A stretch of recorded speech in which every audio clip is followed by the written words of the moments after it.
Hi, everybody, and welcome back to the Entertainment Esquire. Today, we'll be covering Celebrity Trials featuring Tory Lanez appeal update. Okay, so let's jump right in.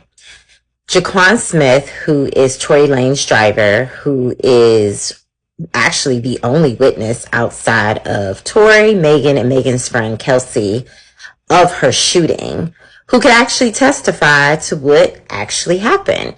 He claims that he did not see who shot Megan Thee Stallion at the scene.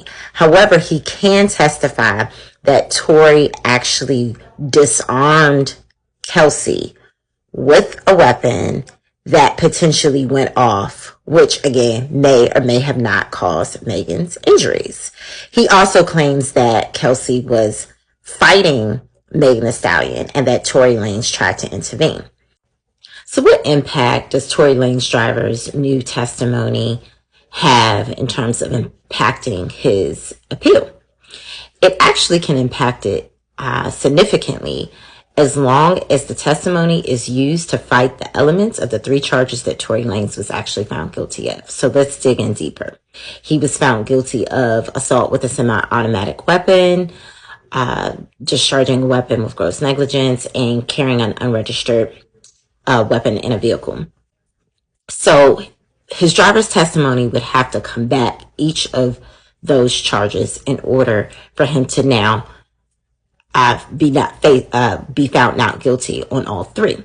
So starting off with assault with a semi-automatic firearm, the crime of assault actually requires intent. And because his testimony says that he was actually disarming Kelsey, who had the gun, again, admitting that he didn't have the gun, that Kelsey actually had the gun and was actually fighting Megan, he can claim self-defense or defense of others with assisting and disarming her with the weapon.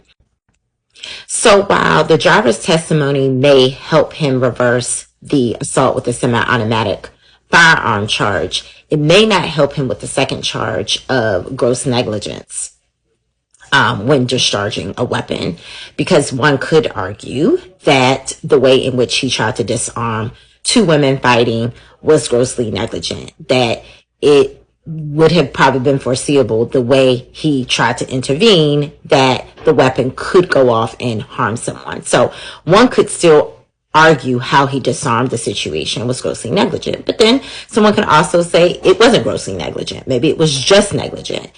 And if they could argue that it was just negligent, then again, negligence and gross negligence are 2 different things. Perhaps he can reverse that second guilty charge as well. Finally, he was charged with also carrying an unregistered weapon in a vehicle, but it doesn't appear that the driver's testimony indicates who actually owns the unregistered weapon. So I don't see how his testimony could help with this 3rd charge, but perhaps his testimony, as explained a few minutes ago, will help with the first 2 charges, and he can get his sentence reduced from 10 years down to something a little more reasonable. Stay tuned. This has been the Entertainment Esquire.